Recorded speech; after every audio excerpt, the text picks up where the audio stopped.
Chapter 1 physics class 10 लघुत्तरीय प्रश्न। तो पहला क्वेश्चन है, अपसारी, समांतर और अभिसारी किरण पुंज आप क्या समझते हैं?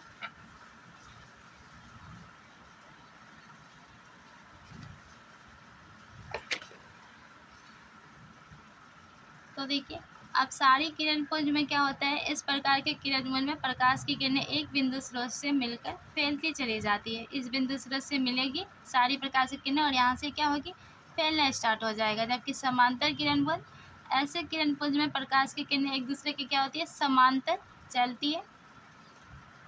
अभिसारी किरण पुंज, तो इस प्रकार के किरण पुंज में प्रकाश की किरणें एक बिंदु पर आकर मिलती है या मिलती हुई प्रतीत होती है। सारी प्रकाश की किरणें इस बिंदु पर आकर मिलेगी या मिलती हुई प्रतीत होती है।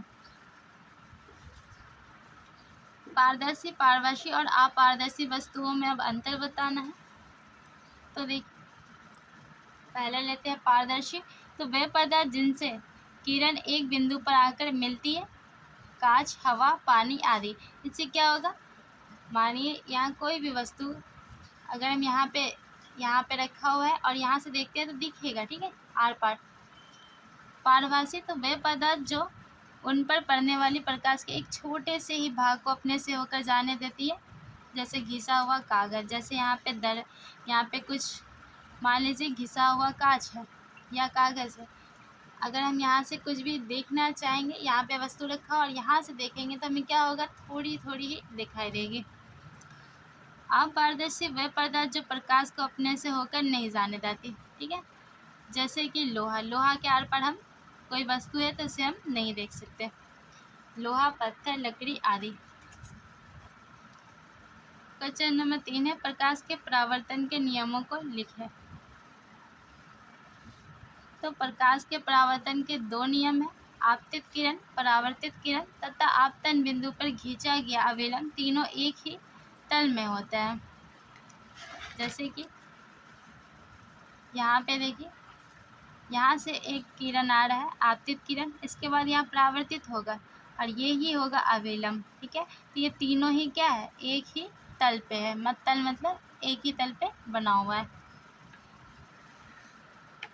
और आपतन कोण, परावर्तन कोण आर के बराबर होते हैं। जैसे कि यहाँ परावर्तित किरण, यहाँ परावर्तन किरण, ठीक है, परावर्तित किरण, परावर्तन किरण, और यहाँ से जो अभिलंब है, जो यहाँ जो कोण बनेगा आई और आर, ये दोनों क्या होगा, बराबर ही होता है, ठीक है। तो आई बराबर आर। क्वेश्चन नंबर 4, वास्तविक और आभासी काल्पनिक प्रतिबिंब में क्या अंतर है? तो वास्तविक प्रतिबिंब, तो किसी बिंदु पर स्रोत से आती किरणें परावर्तन के बाद जिस बिंदु पर वास्तव में मिलती है उसे कहते हैं वास्तविक प्रतिबिंब। और आभासी प्रतिबिंब, तो किसी बिंदु के स्रोत से आती किरणें परावर्तन के बाद जिस बिंदु से आती हुई प्रतीत होती है, हमें लगता है कि वो आ रही है, ठीक है, तो आभास होता है, तो उसे ही हम क्या कहते हैं, बिंदु स्रोत का आभासी प्रतिबिंब या तो काल्पनिक प्रतिबिंब कहते हैं। क्वेश्चन नंबर 5, समतल दर्पण द्वारा बने प्रतिबिंब की 3 विशेषताएं को लिखना है। तो 3 विशेषता होता है, दर्पण प्रतिबिंब के पीछे बनता है, प्रतिबिंब का आकार वस्तु के आकार के क्या होगा, बराबर होगा, और प्रतिबिंब वस्तु की अपेक्षा सीधी होती है। वस्तु अगर उल्टा है तो प्रतिबिंब सीधा ही दिखाएगा। क्वेश्चन नंबर 6, अवतल तथा उत्तल दर्पण में अंतर बताना है। तो कांच के इस टुकड़े को बाहरी सतह की ओर रजित करने से अवतल दर्पण बनता है, ठीक है, बाहरी सतह में जो है ये अवतल दर्पण बनाता है, जबकि टुकड़े को रजित करके अवतल दर्पण कहते हैं। भीतर से अगर हम यहाँ कर दिया गया, ठीक है, बाहर से अगर हम करेंगे तो ये अवतल दर्पण होगा। अगर यही प्रति जो डिज़ाइन है वो भीतर से दिखे तो हम इसे क्या कहते हैं, उत्तल दर्पण।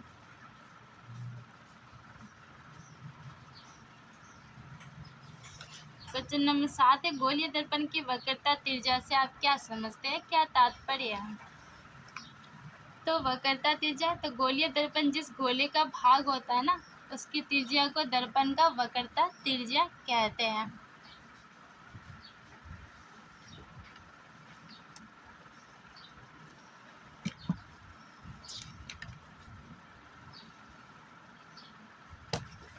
क्वेश्चन नंबर 8 है हमारा, किस दर्पण में केवल काल्पनिक प्रतिबिंब बनता है? तो वो हमारा है उत्तल दर्पण में केवल काल्पनिक प्रतिबिंब बनता है। उत्तल दर्पण का उपयोग वाहनों के साइड मिरर या पीछे देखने के लिए क्यों किया जाता है? तो उत्तल दर्पण का उपयोग साइड मिरर और वाहनों को पीछे देखने के लिए किया जाता है। तो आईने के रूप में होता है, क्योंकि वे किसी भी वस्तु का प्रतिबिंब हमेशा क्या बनाता है? सीधा बनाता है।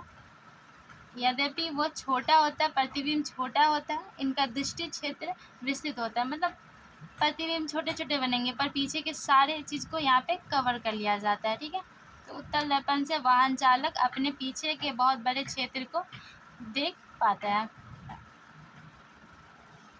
10 नंबर, जो कि इम्पोर्टेंट भी है, F बराबर R/2 को समझाना है या प्रमाणित करना है। तो देखिए ये चित्र बनेगा, यहाँ पे I कौन है, यहाँ पे R कौन बनेगी। ठीक है, चूँकि त्रिज्या CB हमारा कहाँ पे है? C और ये B है। CB दर्पण सतह के बिंदु P पर अभिलंब है। ठीक है, इसलिए परावर्तन के नियम से क्या हो जाएगा? त्रिभुज ABC बराबर क्या हो जाएगा? CBF। किंतु त्रिभुज ABC बराबर कोण BCF एकांतर कोण होने के कारण है। तो इसी तरह हम ये लिख कर इसे प्रमाणित कर सकते हैं। 2-3 बार बनाने के बाद ये सीधा दिमाग में ही जाएगी। ठीक है,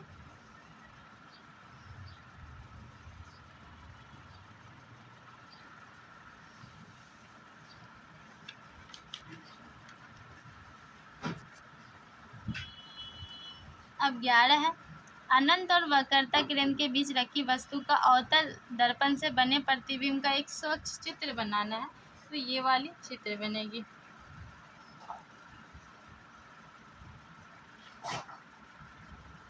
इसके बाद जो भी है इम्पोर्टेंट नहीं है एग्ज़ाम की दृष्टि से, तो हम 17 में देखते हैं, निम्नलिखित परिस्थितियों में किस प्रकार के दर्पण का उपयोग किया जा सकता है?